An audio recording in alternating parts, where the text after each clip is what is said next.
Welcome back to the channel, guys. We have a really awesome episode today. Guys, I got some of the top crypto news stories of the week that the mainstream media is certainly not talking about. As always, guys, before we get started, though, this is not financial advice. I'm not a financial advisor, guys. I'm just covering what I think to be the greatest financial asset for myself to create generational wealth and also to protect the wealth that I have against inflation.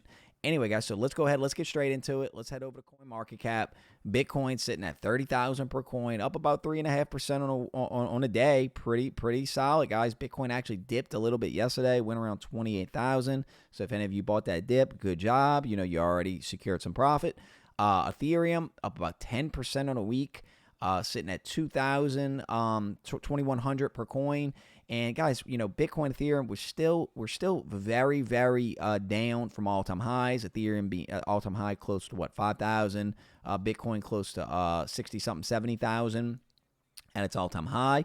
But what I will remind y'all is look how quick Ethereum was under 1,000 not that long ago. Bitcoin was under 17,000, 16,000 not that long ago. Look how quick these assets recovered. Understand that that money is still out there. So that money that got Bitcoin, Ethereum to these all-time highs, it's sitting around somewhere and it's waiting to be deployed. Is it in stable coins? Is it in cash in a bank? I don't know.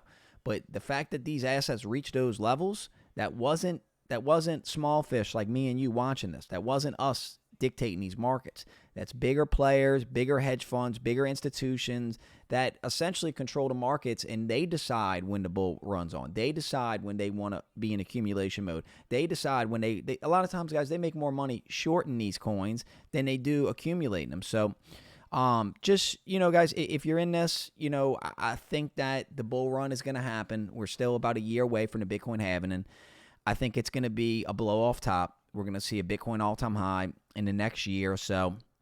I truly do. If not, guys, you know, you got to have a long-term mindset. I'm just dollar cost averaging because I think if the events of the last couple months have shown us anything, is that Bitcoin and now Ethereum are becoming safe haven assets. So let's go ahead and get right into the episode, guys. I got some real big news. I got some big Algorand news. If you guys know, I bought a bunch of Algorand not that long ago.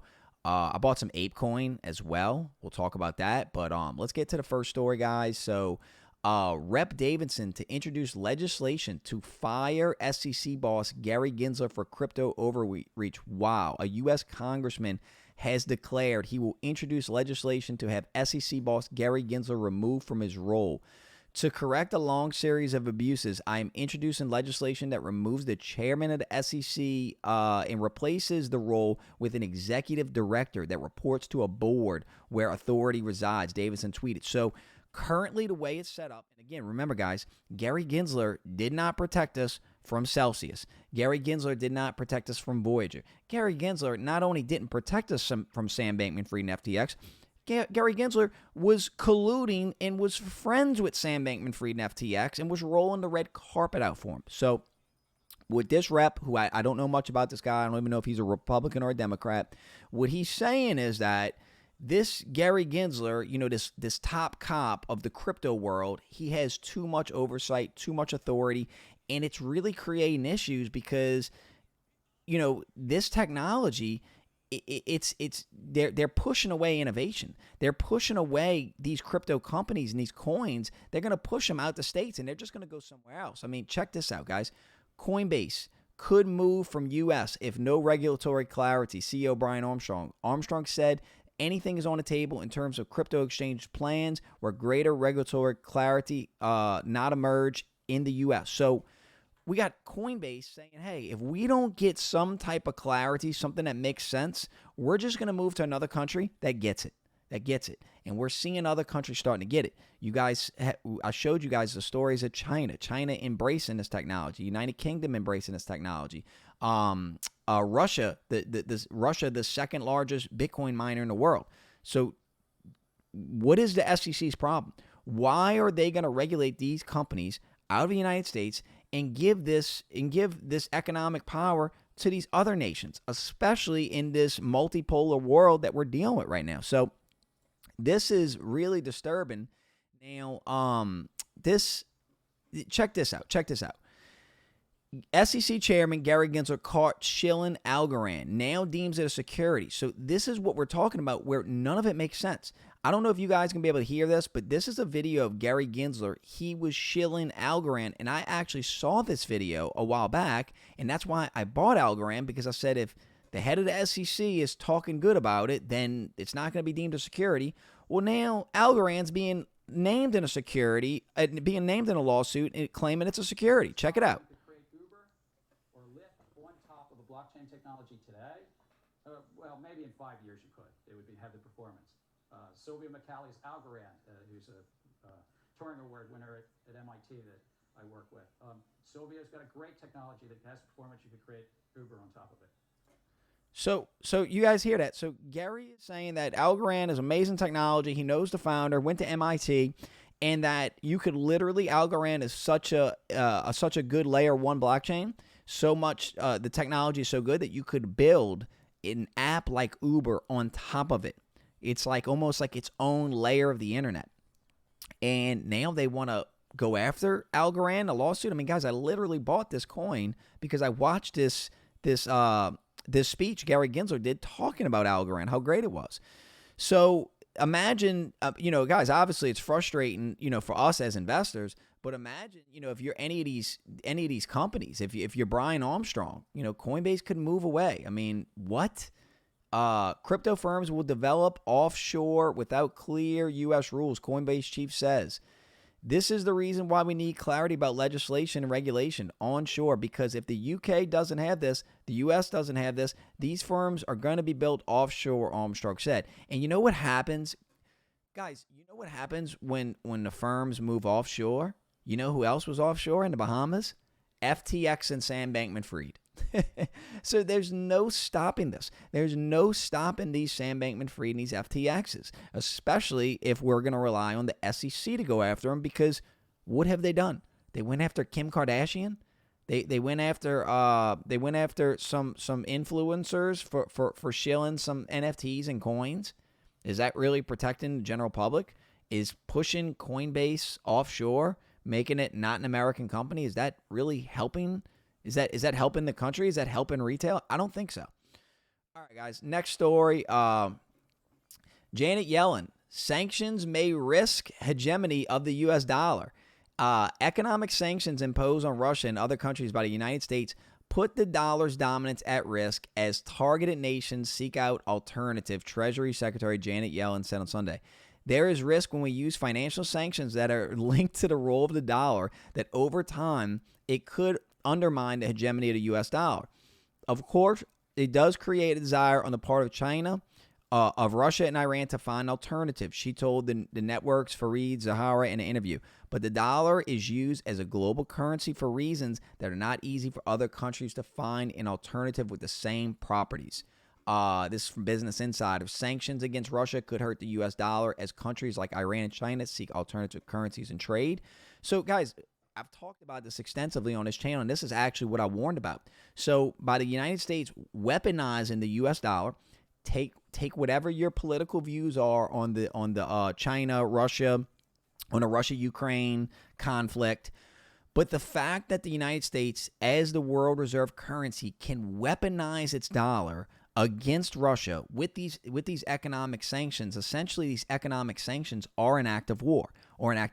Now, the difference is with a superpower like Russia or China is that they can absorb the sanctions. Russia was actually able to, not just overcome the sanctions. We watched the ruble become stronger in the midst of the sanctions. We watched, Russia's trade actually grow. We watched, Russia's oil and gas exports actually grow, and the sanctions didn't even really affect them. But the problem is for other smaller nations that the sanctions can really hurt their economy. They don't want to be under the thumb of the United States. So what Janet Yellen is saying, but it's like, y'all created this issue. Y'all created this, if you wouldn't have weaponized the dollar, perhaps these countries wouldn't have been so quick to get off the dollar standard. That's what we need to think about. So understand that the United States dollar, it's not backed by anything. It's literally backed by our military, and the fact that we will pose these economic sanctions on you. And if you don't comply with the economic sanctions, usually we go to war with you. We invade you. We bomb you. We do something tyrannical. That's wrong. That's wrong. That's completely wrong. Money should not be politicized the way it is.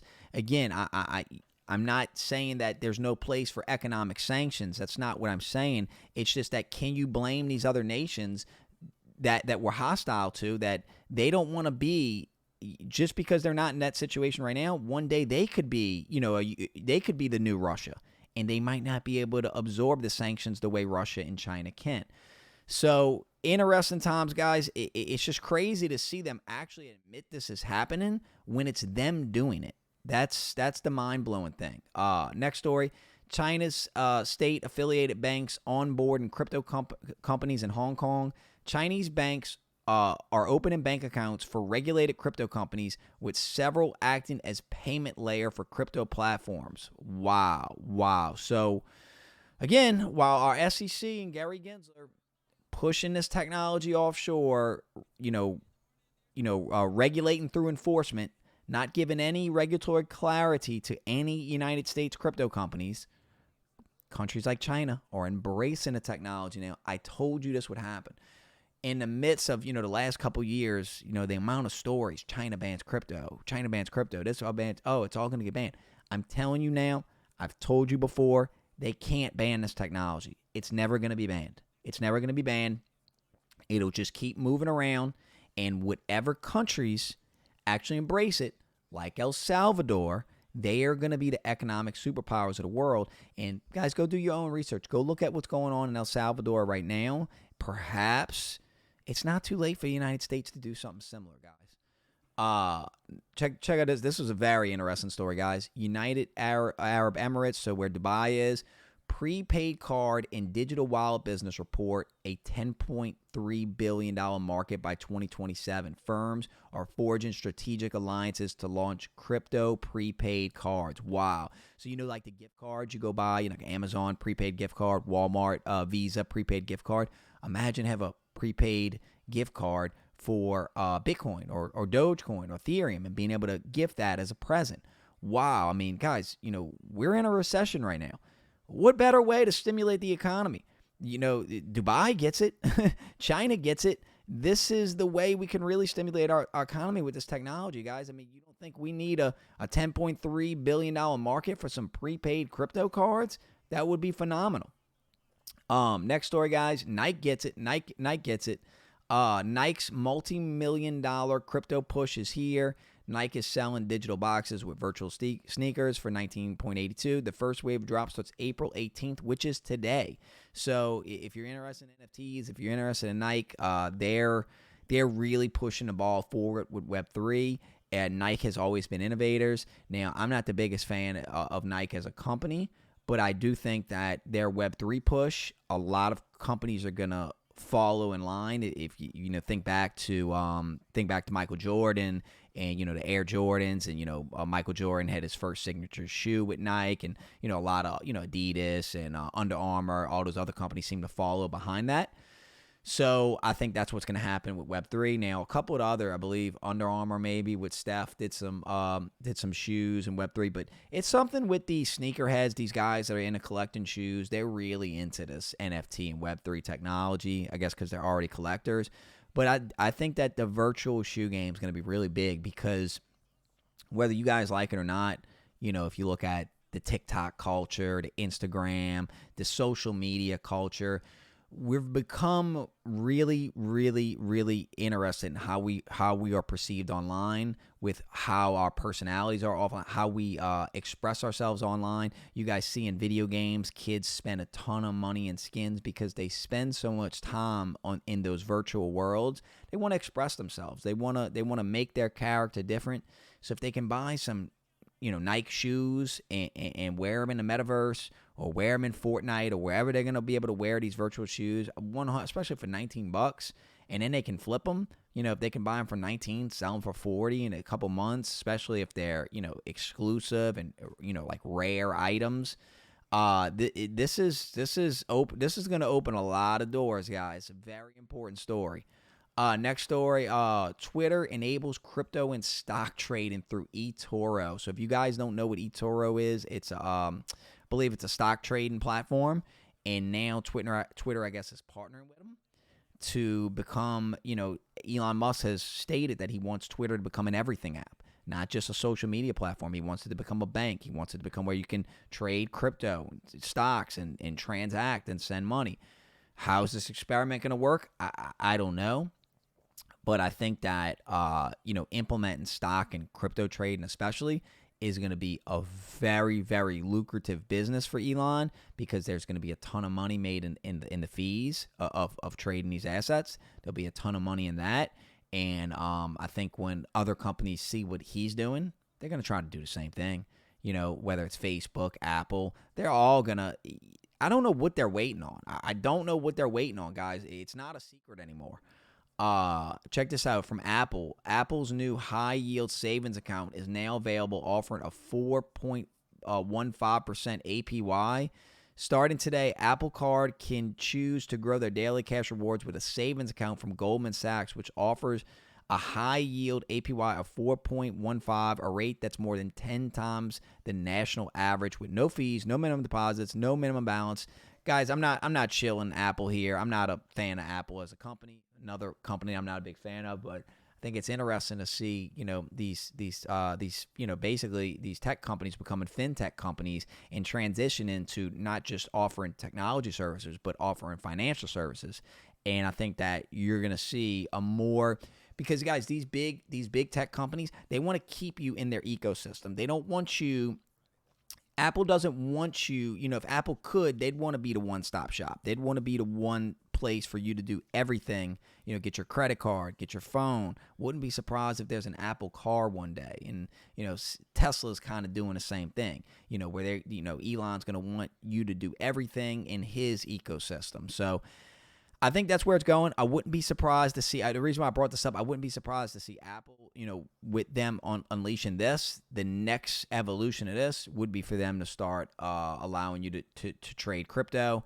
As we know, you can trade crypto on Cash App and Venmo, so we know it's not hard. PayPal, I believe, too. The technology, it's not hard for them to do. So I think that's what's coming next. So you heard it here first. Check out this story, guys, from Cointelegraph. Bitcoin, Ether are like gold, says Kathy Woods, but Ray Dalio is skeptical.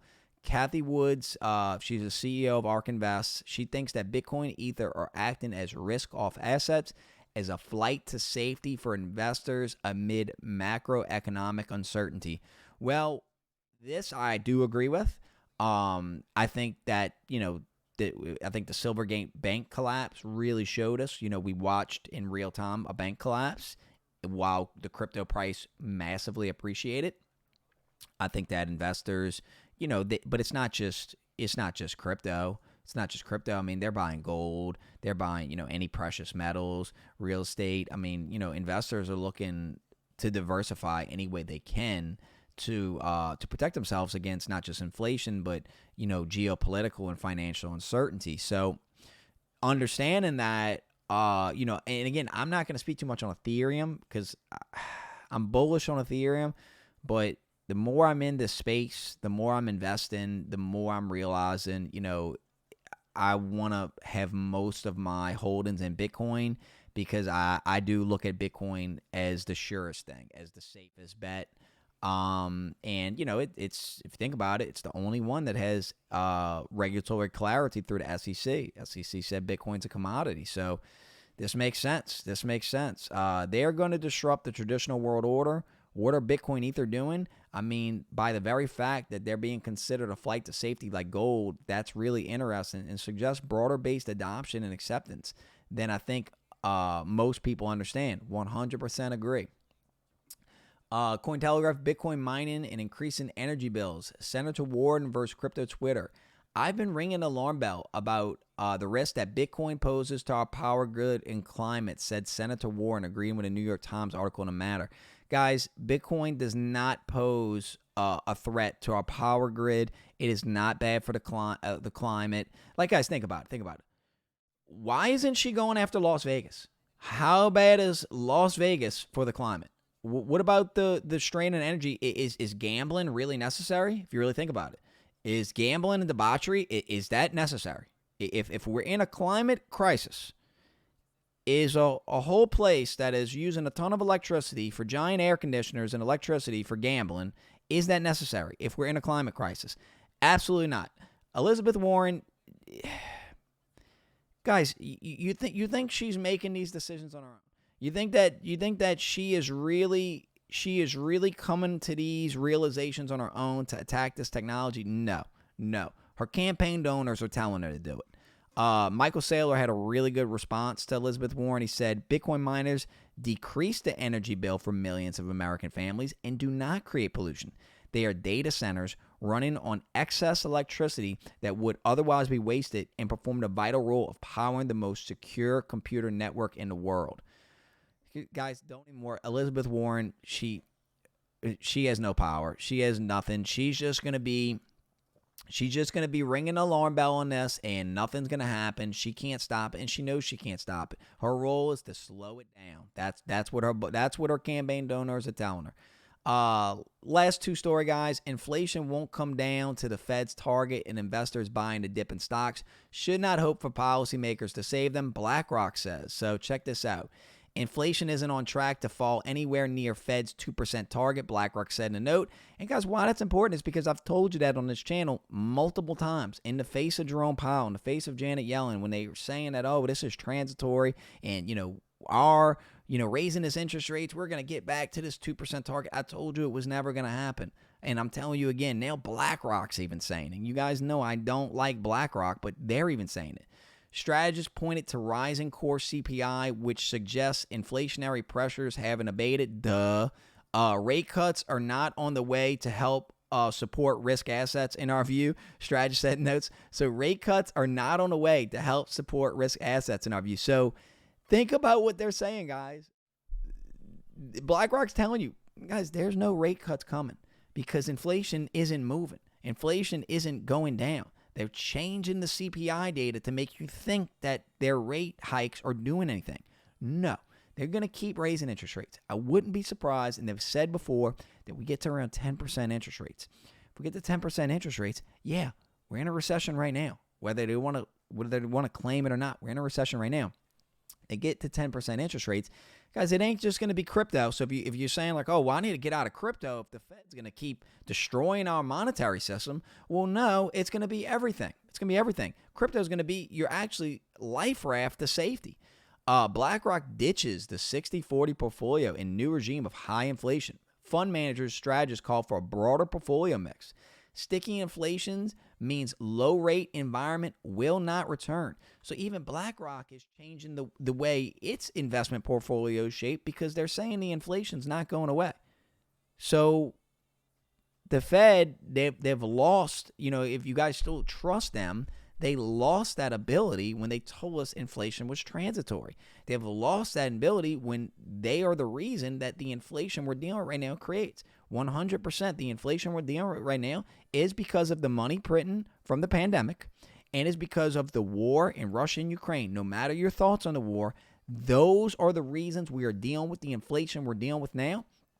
And the money printing, the Pandora doesn't go in that box. In the war in Ukraine, I told you this when this stuff started. This is a never-ending war. No matter, the media has propagated that the war is going to end soon, that Ukraine's about to win, Russia's about to be done. Absolutely not, guys. It's only escalating into World War III. Anyway, guys, thank you so much for watching. If you made this far in the video, drop me a 100 emoji in the comments, guys. Anyway, y'all, crazy day in crypto, but, I think this SEC stuff is really good because finally, we got some representation that's holding Gary Gensler's feet to the fire. So hopefully, one way or another, I would not be surprised to see Gary G out of there. Anyway, guys, I'm out, y'all. Peace.